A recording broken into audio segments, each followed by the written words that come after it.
and welcome to River Talk. Today is the 1st of February, and we have a new addition to our panel. This is Nicholas Bastian. We are also joined by Trey and Ashlyn, and I am the moderator for today. My name is Zach. So, the country has kind of been going in an interesting direction. We just now recently had a presidential election. We have the election of Donald J. Trump, Vice President Mike Pence. There was also a big sweep in the House and Senate with Republicans taking both houses. And also now it looks like his recent appointment with for Supreme Court Justice. Does anyone remember? Gorsuch or Gorsuch? Something like that. I haven't heard. I think know he Ted was. Cruz likes him. That's what I've heard. No, I heard about it this morning. I can't remember his name, but I heard it last night. Gorsuch. Bush appointed him to Yeah. the circuit court, or no, not circuit court. Federal judgeship, at least. in Denver. Yeah. Okay. And so I was actually watching the news last night, and it showed him being placed into nomination last night from a list of judges that he had during the primaries. So he's a lot like Antonin Scalia when it comes to, the Constitution is a document that needs to be taken literally. It's not like, it changes with the times or anything like that. And so with just him being placed in the nomination, how does the future of the court look, do you think, from both sides, I guess? Yeah.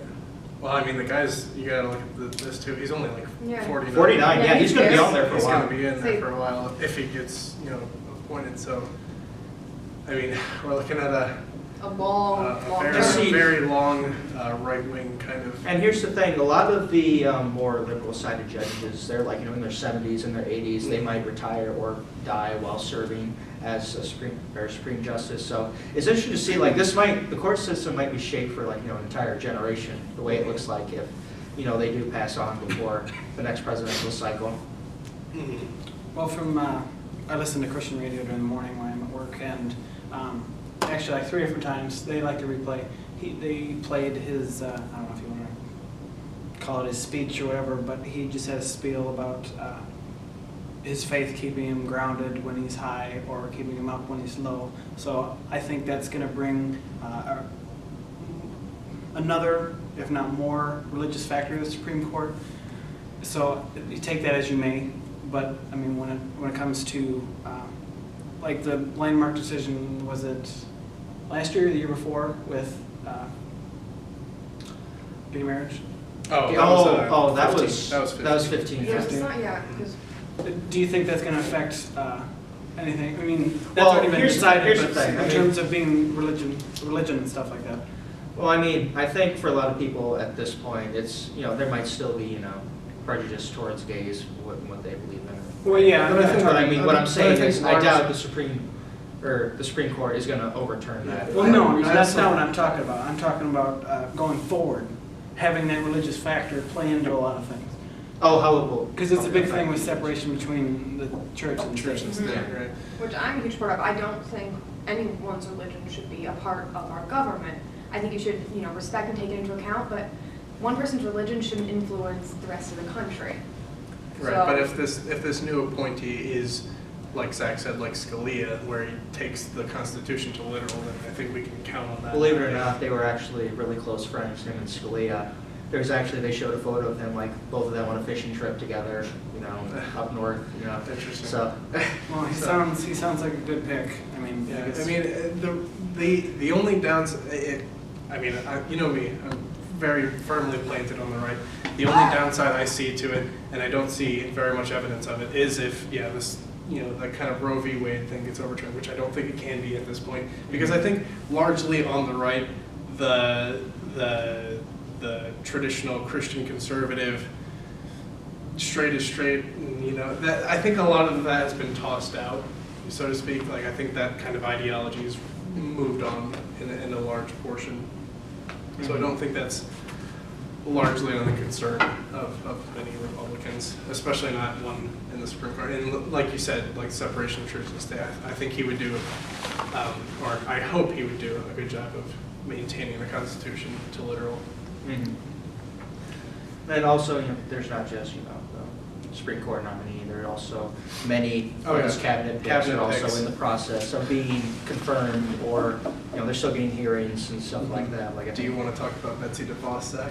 you know, just a little bit, because I do have a little bit of beef with this, you know. She's never held, you know, position in education whatsoever. Which you're She, going she, As am I. my So am major is education, so. It's just, the thing is, for the next 4, possibly 8 years, she's gonna shape with what education looks like in our country. When you have someone who's not qualified for the job, when you have someone who, you know, her family has donated like $200 million to Republican candidates.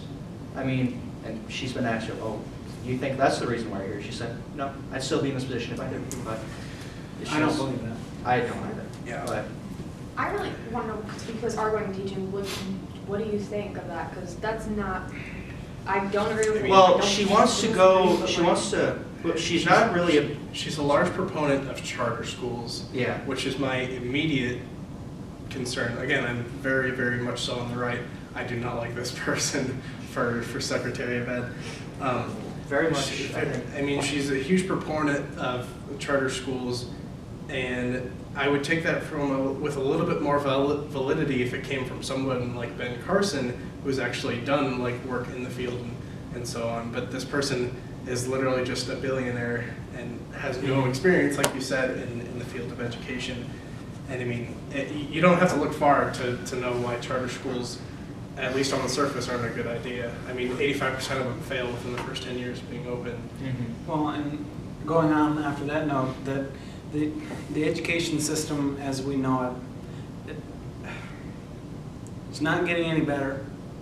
And with someone like that, I guess, on the top, it's a bad idea. Yeah, I mean, It needs, we need major reform everywhere. So how can you expect it to improve if she doesn't know what's going Right. on? That's what I'm Right. saying. Yeah, that's And the here's the biggest problem problem. is, you know, her children have went through, you know, the whole charter school system, private school system.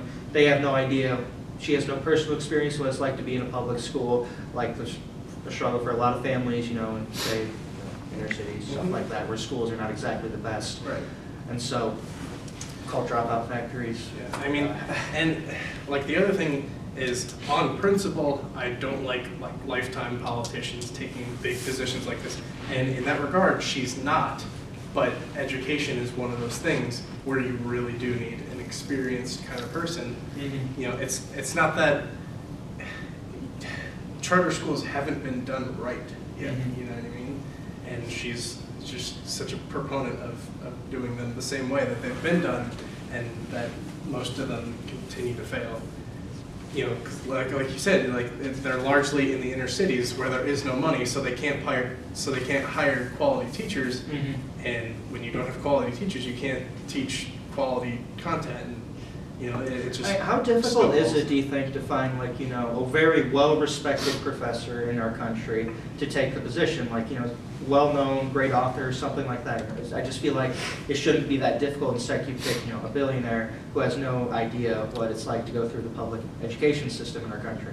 Yeah. Well, that's the other. I mean, you have to look at, you know, the other side of that coin too. I mean, you hear so often about, you know, university professor was demanded to be fired because they said this controversial thing, or they tweeted this thing. It's such a heinous world towards educators nowadays, where it's like the presidential race. We have to get the worst people to run the most stressful job.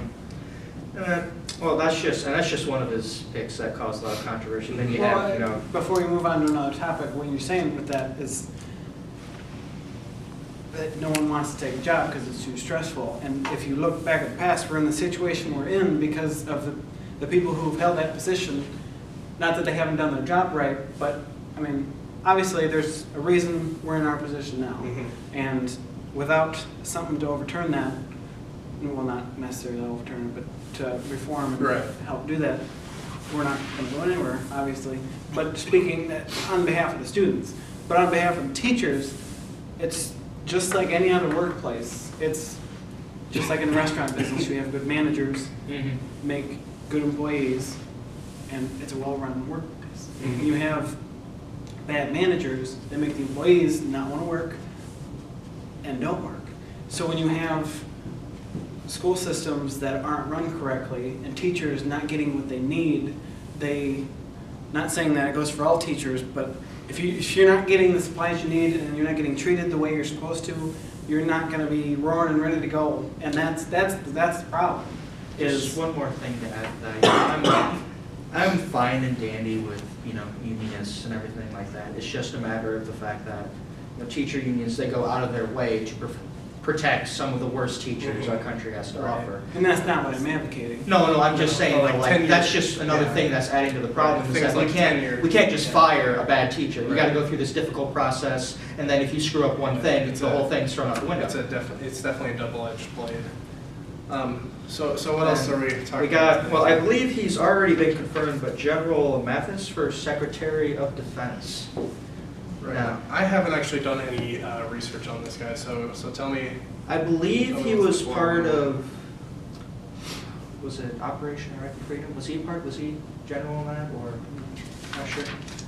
He was during the last decade, he's been a part in our affairs in the Middle East, leading over operations and stuff like that. Very well respected. He's done, let's see, this is, of course, both Afghanistan and Iraq wars after the 9/11 attacks. So right when we went to war, with Iran, Iraq, over supposed weapons of mass destruction, he oversaw those operations.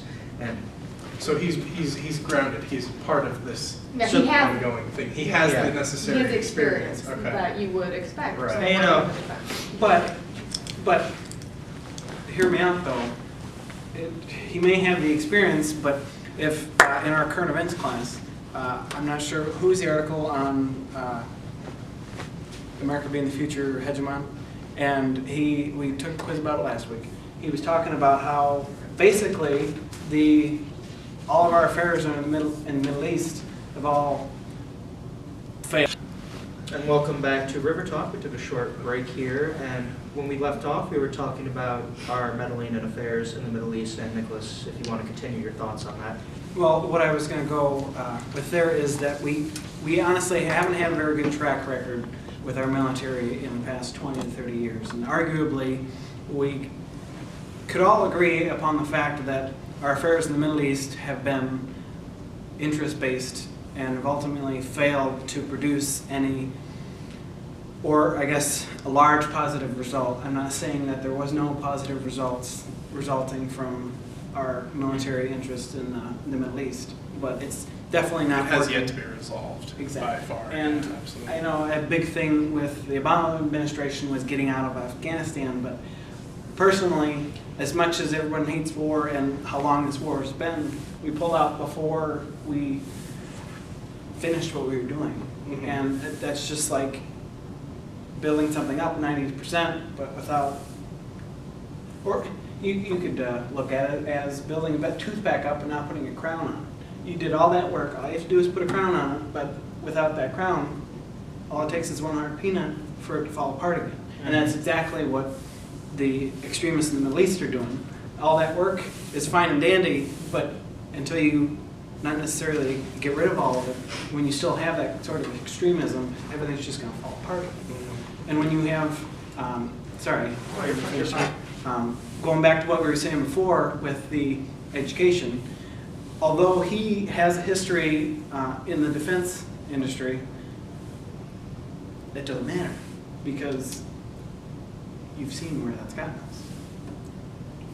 Right. I think I see what you're saying, and I think you're right in a lot of ways.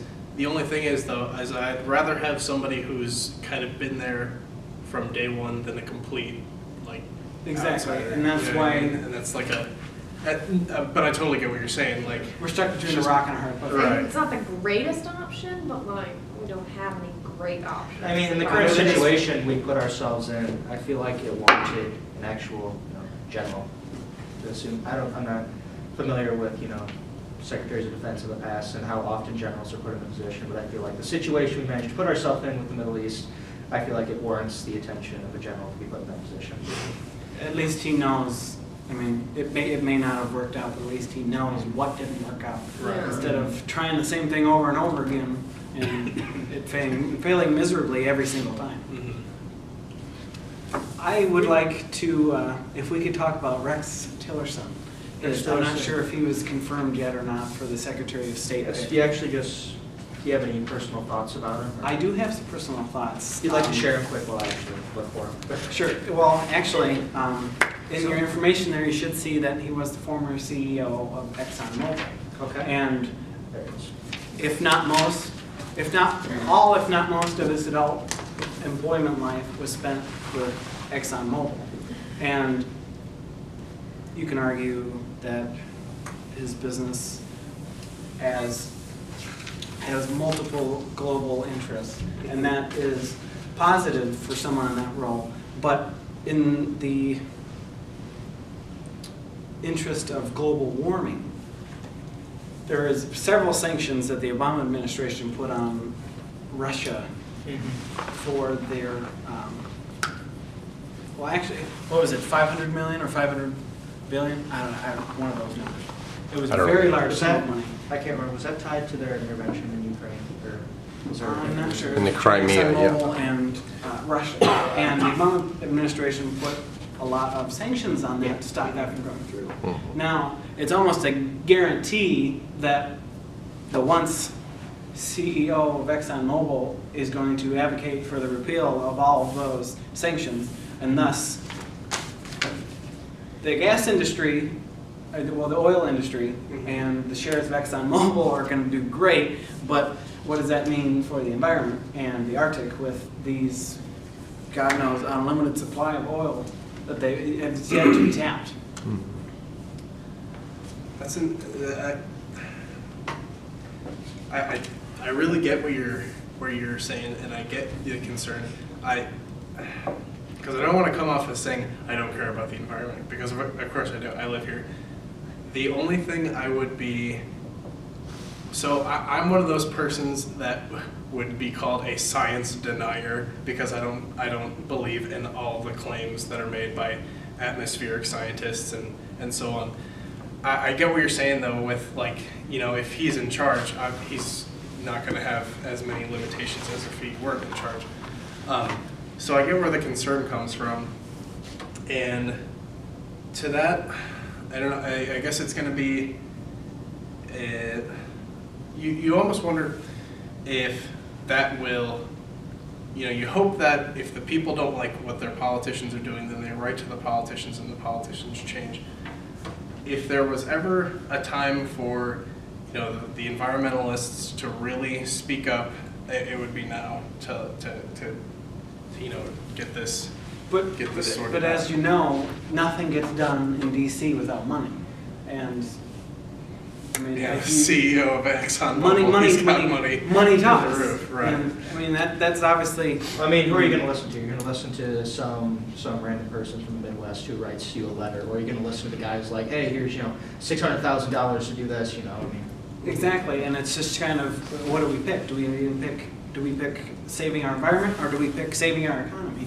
I mean, not that it's that drastic. You know, I but- feel like because of how our currency for the most part is based off oil and how much of it we're able to produce and get, I feel like it shouldn't be ridiculously difficult to make a transition when it comes to green energy. Like, you know, when you talk about creating green energy in our country, you're automatically assuming, okay, we're going to fire all coal miners, we're going to fire all the people who work on oil drills and stuff like that. No, that's not what's going to happen. What we want to do is have, like, you know, a transition program for them, be it like, you know, they may be able to drill for X number of years still until they're able to transfer to a green energy job. It's just, when you start talking about it, though, a lot of people just throw it out the window because it's assuming you're going to get rid of a large portion of the economy like that, you know? You get what I'm saying? But you're Yeah. replacing it with green energy. And what people don't understand is that, you know, wind turbines and solar panels, they're all renewable green energy, but Yeah. they're machines and they break down So and they only have a certain lifetime. So it's not like you install it once and that's it. I mean, the lifetime of a solar panel, with the solar panels on your roof, is a good 20 to 25 years if you're lucky. I mean, and the problem is it's so expensive. So you're saving money on your electricity bill, but all that money you're saving on your electricity bill is going to pay for the energy. So it's just Are you getting saying people we to should- change with an imaginary, for say, outcome. Is, yes, that is wonderful for the environment, but you were telling me that I need to upfront thousands of dollars to put solar panels on my roof just to help the environment. I would want to do that, but that's just not feasibly possible for me, much less the bottom half of the country.